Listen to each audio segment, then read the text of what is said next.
할렐루야. 항상 우리를 사랑하시고 바라보시는 주님이 우리에게 큰 복과 은혜를 베풀어 주실 줄 믿습니다.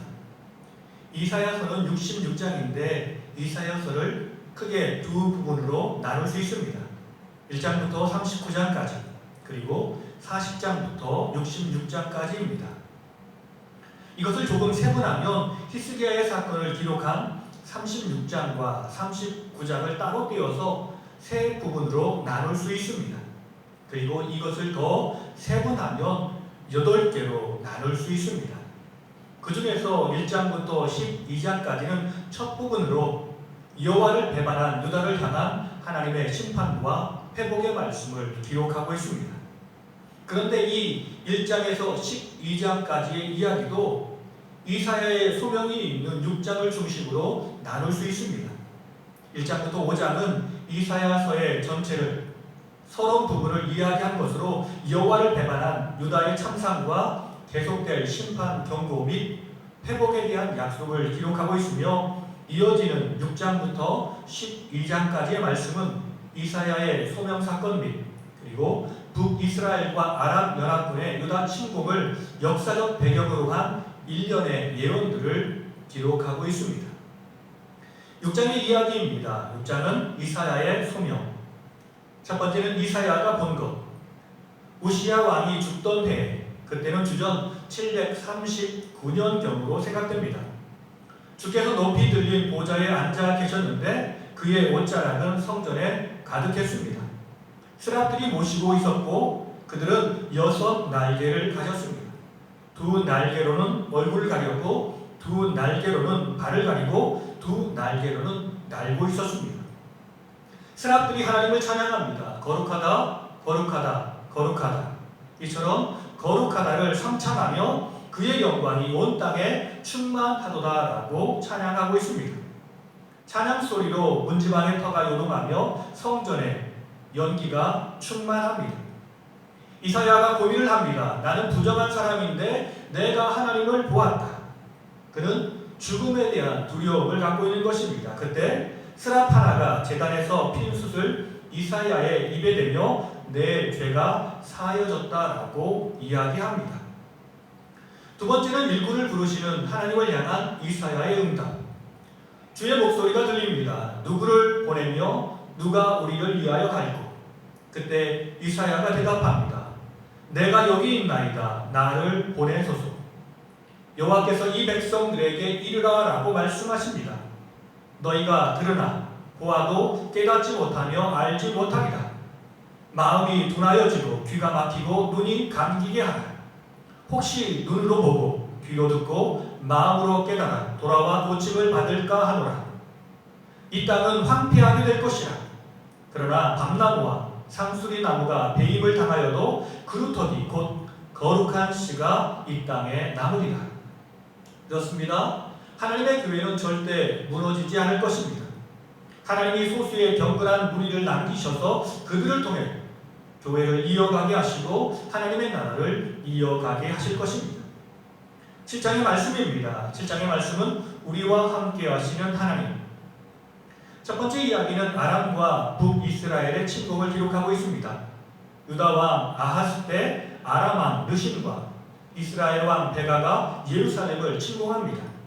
왕의 마음이 두려워서 흔들립니다. 여호와께서 이사야에게 말씀하십니다. 아들 스알 야습을 통해 유다 왕 아하스에게 하나님의 말씀을 전하라. 스알 야습의 뜻은 남은 자가 돌아온다. 남은 자가 회개하며 돌아온다라는 뜻을 가지고 있습니다. 아람 왕과 이스라엘 왕은 연기나는 두 부직갱이와 불과하다. 유다를 무너뜨리려는 계획은 이루어지지 못할 것이다. 이스라엘은 65년 내에 무너져 다시는 나라를 이루지 못할 것이다. 이 65년에 대해서 해석하기 조금 어려운 부분입니다.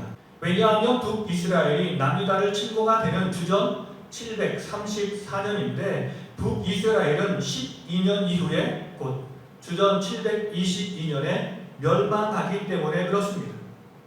그래서 학자들 중 일부는 65년이 지나면 아수르의 혼혈 정책에 의해서 이스라엘 땅은 순수한 이스라엘 백성이 하나도 남지 않을 것을 예언한 것으로 생각하기도 합니다. 마지막으로 믿지 아니하면 굳게 서지 못하리라. 두 번째 이야기는 임마누엘 징조를 예언합니다. 여호와께서 아하스에게 징조를 구하라라고 말씀하시는데 아하스는 징조를 구하지 않겠다라고 이야기합니다.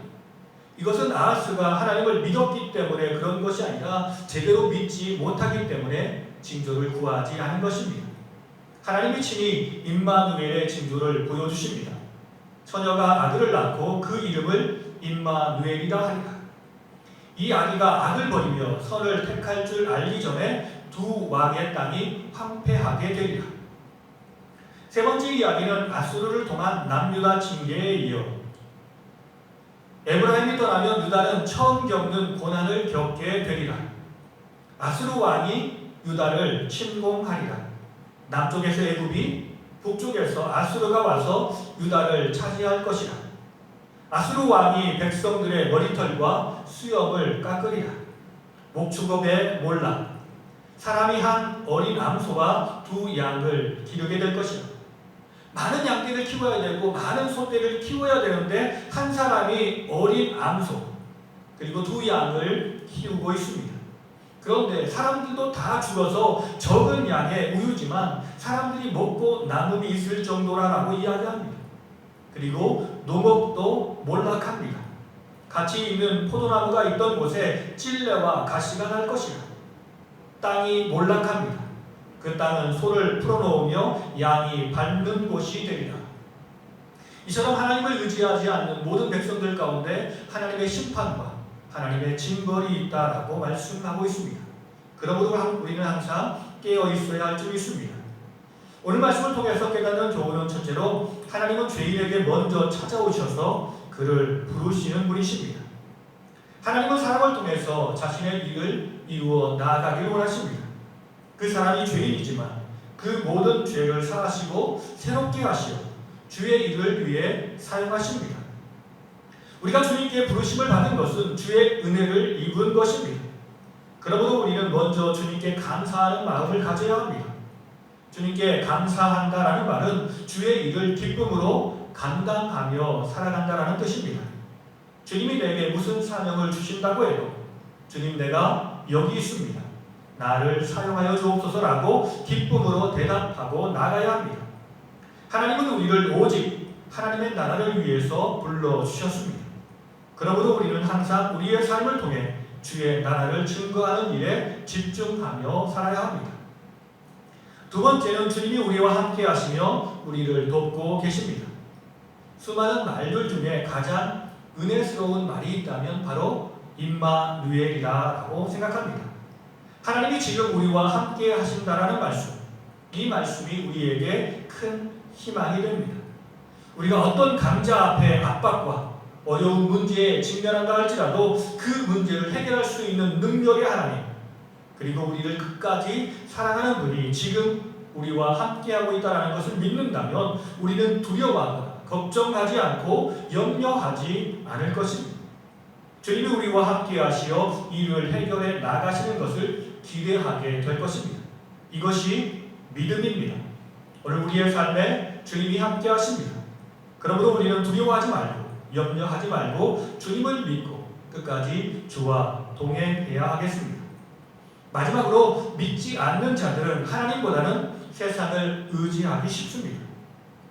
하나님이 여러 가지 징조를 보이시며 선지자를 통해서 여러 가지의 말씀을 하시지만 아하스는 그것을 믿지 못합니다.